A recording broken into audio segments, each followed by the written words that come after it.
Hey, people. Hope you're having a wonderful day. This is my 2 cents on controllers for fighting games. I know that a lot of people are getting into fighting games and are interested in maybe what they should be playing, what they should be using, etc. I know that a few, like the grass sometimes looks greener on the other side sometimes. However, I'm just gonna go down my thoughts and feelings about most controllers. So what I have here is keyboard, Mixbox, hit stick, PS4 controller, fight controller, hitbox, and just more sticks here. I guess I should put Xbox 360 controller.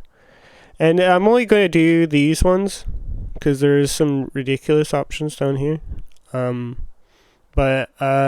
now let's get into this. So, a lot of people are probably wondering what controllers they should use and stuff like that. And I'm going to just start out with what is the S tier.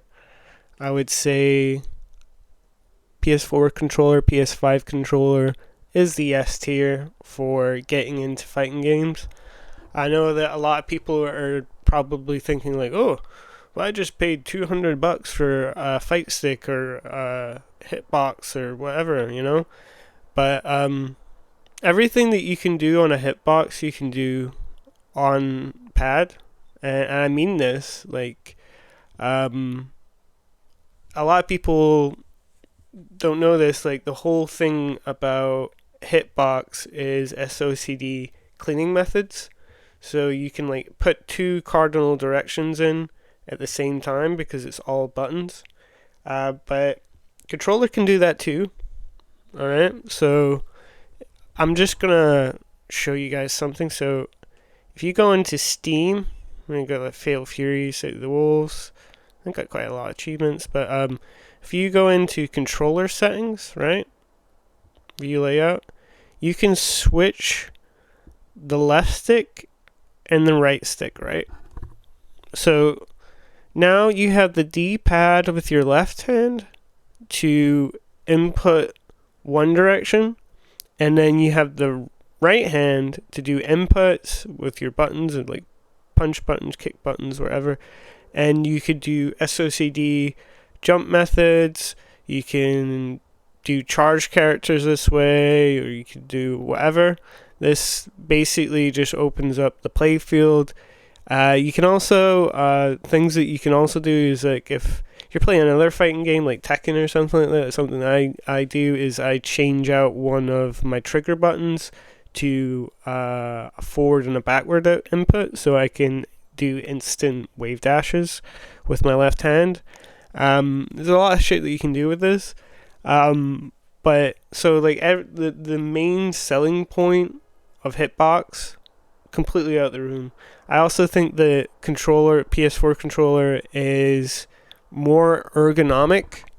It's better for your hands than Hitbox. No one consulted Hitbox. Like Hitbox never went to like a biologist to check like the structural like impact on your hands. And there's a lot of controllers out there that show that your hand health wasn't really taken into account.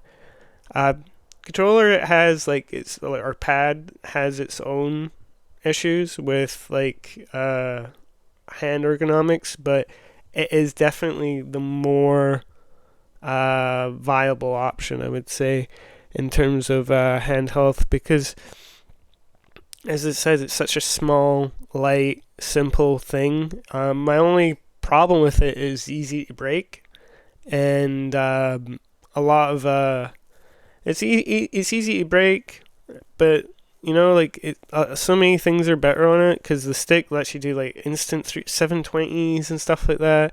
You can also do OCD inputs. Like I mean, it's hard to keep clean, I guess. Like, sometimes you can get sticky buttons or whatever. But other than that, they're sort of inexpensive too. Yeah, I can't say more about pad. And perhaps when I look at other things with you, you might see like a sort of similar situation.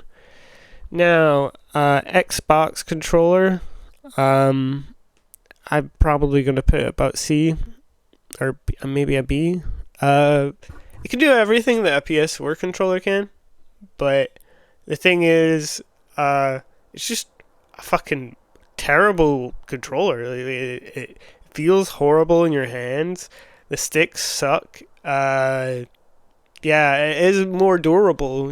I've played on 360 controller a few times, but it's not. The D-pad's terrible as well. It's just a weird thing. It takes priority over the left stick. I think it makes the left stick the priority, and just not great. Another great thing about this is like it's great for menus and stuff like that, and like the triggers make DI and parry so much easier, than like direct input would. And then we'll go like these things. I'm just gonna put them in an A tier. Like see like the Hot E52 fighting game controller or whatever. Yeah, it's been optimized for fighting games and stuff like that. But the 6-button layout, you're not going to be able to hit your triggers properly, part of the selling point of the pad is the triggers, because you want to trigger. These are for your react buttons. Like when you see a 20 frame attack or something like that, you need to hit these buttons, and there's just something about the 8-button layout that is just unergonomic. You only have 5 fingers, you get me? So like 6 buttons does nothing. It's a bit of a pain in the ass. So I'm gonna put like keyboard in A tier. It has like all the benefits of a Leverless or hitbox. Everyone has one. The only problem with it is its utility outside of the fighting game. Basically, you're going to be using this all the time. It might seem strange if you're carrying a keyboard around with you everywhere. Some tournaments I don't think allow them, but just think about a hitbox, right? Where you can just make all the buttons, right? You a Leverless where you can just assign the buttons anywhere on the controller, right? So there's a lot of games and one of the biggest drawbacks of hitbox, I would say, is the layout. The standard button layout is a great selling point, etc. But you need more buttons to be competitive. And the thing is about an 8-button layout, right? You only have 5 fingers, right? You need to move your hand around this 8-button layout all the time. And a lot of people have hands that are not great for using their ring finger or their pinky. They're just not dexterous, right? They rely on the left side of the hand, and you can tell whether or not you're one of these kinds of people if your middle finger's connecting to your left finger and your ring finger's connected to your pinky tendon. You can tell that, right? That means you have like white man hands. No, I'm just joking. But it basically means you have some of the least dexterous hands. And having a keyboard allows you to compensate for direct inputs by just the customizability, if you know what I mean. And I do not suggest doing all the standard button layout, I'd say space out your keys. Space out your keys so you have a healthy, like, spread out hand when you're pressing these keys. You don't want to be having your fingers all like bunched up together, you know? But another selling point is you can fat finger these keys for simultaneous button inputs, etc. That makes it, crazier, There's a lot of selling points to keyboard. And just like the fact is, like, when you buy an expensive keyboard for fighting games, you're going to be using that for other things,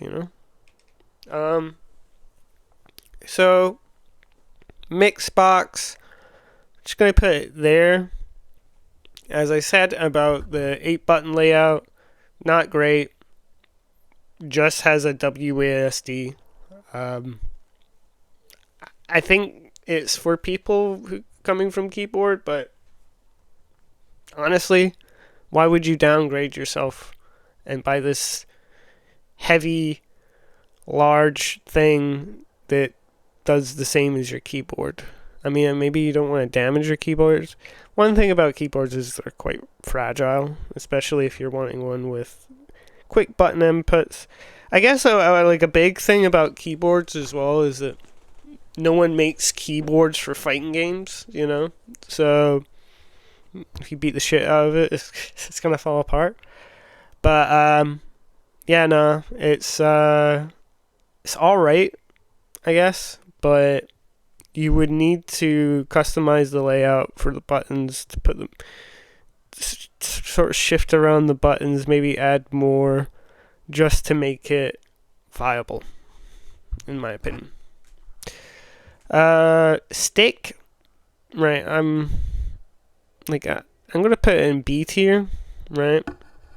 Okay, so the thing about stick is that all the motion inputs that you have in these games and stuff like that, they were all made for Fightstick. They were made for arcades. They weren't made for pad, for example. It is sort of made for pad because they have an analog stick, but the intention design, and origin point of motion inputs is an arcade. So it's more intuitive to do motion inputs on a fight stick, if you know what I mean, than a tiny little knob, However,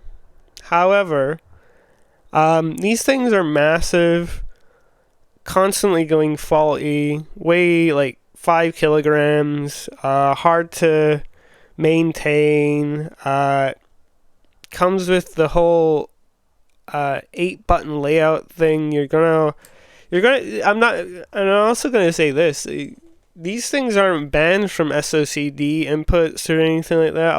A false misconception about Fightstick is that they can't do SOCD or anything like that.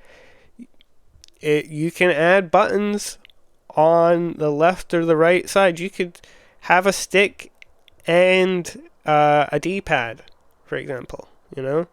There's nothing stopping you. You could add an SOCD jump button on your right side. You could add macros on the right side. Nothing's stopping you from doing that.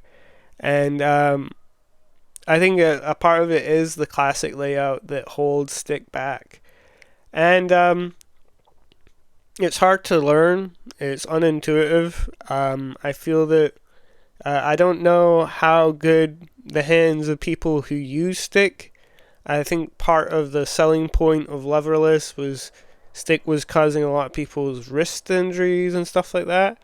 So, yeah, I would probably say that stick is no bueno. I mean, obviously, if you've been grandfathered into it, maybe you want to stick to it, but just not fantastic, I would say.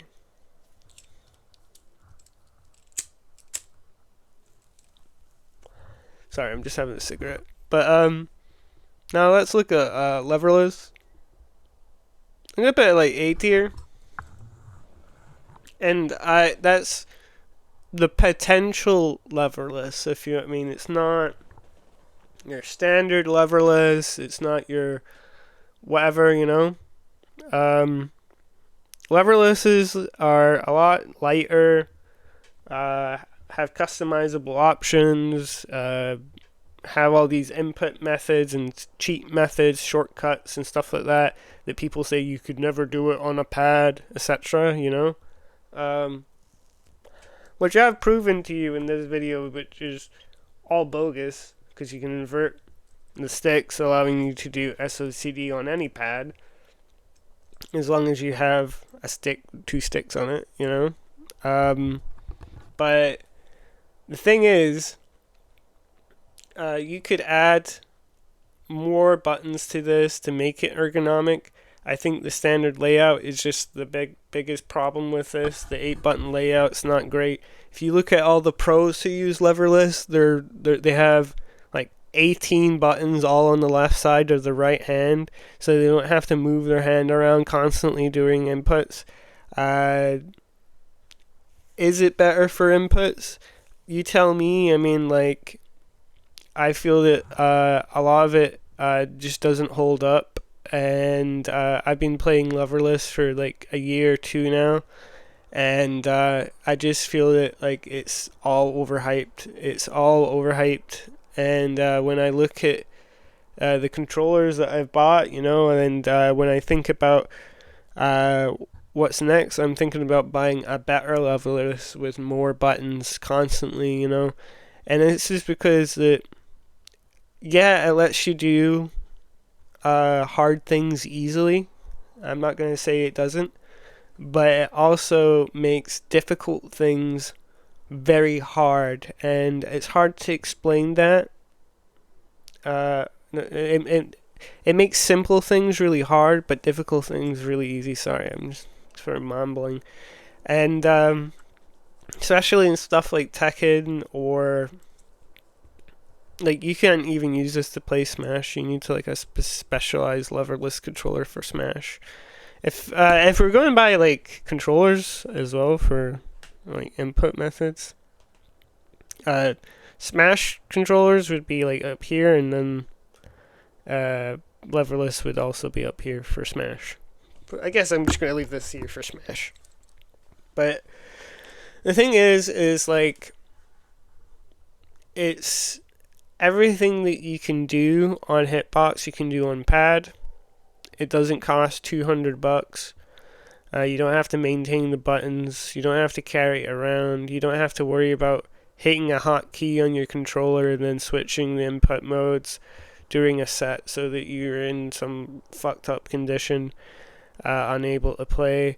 You can't play stuff like World Tour on this. You can't play like other games on this. You could debatably play a beat 'em up, maybe, but there's just something about it that's like it's overpriced, not worth really the effort to learn it, especially like the standard layouts that they're selling to people. Like, I mean, maybe I should just get good or whatever, but the game has to compensate for Hitbox's shortcomings, and what I mean by that is that, like, when you go on to like Street Fighter 6 or stuff like that, there's multiple DP shortcuts and stuff like that that are only in that game, if you get me. And if you go back to like classic games, they're not there, etc. There's the game compensates for the shortcomings for Hitbox, and I don't think people realize that. Neutral SOCD, for example, is the best SOCD. It's the most exploitable SOCD, and it benefits both pad and Hitbox tremendously. So when they banned all the other input methods, I think a lot of people were just like, or when they banned all the other SOCD methods, I think a lot of people were like, oh, yay, we've been saved or whatever. No, no, no, no, no, no, no. No one was saved. You know, it's Anyway, that's my 2 cents on everything. I hope everyone has a lovely day. If you're thinking about getting into a controller, I'd say just stick to a pad. Maybe get a better, like a super PS4 pad or something like that. But yeah, all these controllers are made by companies in the FGC. We want them to succeed because we care about them. This is a nice ornament or like sort of like thing to just show how much of a nerd you are, if you know what I mean. I don't being like horrible or anything like that, but people like think stick's cool. It's fun to play stick, you know. But in a modern era, with all the tech that we've discovered, pad stands out as the king, you know. And I think that's all I have to really say about it. Thank you. Like, comment, subscribe. It would really help. And yeah, this is all I have to say.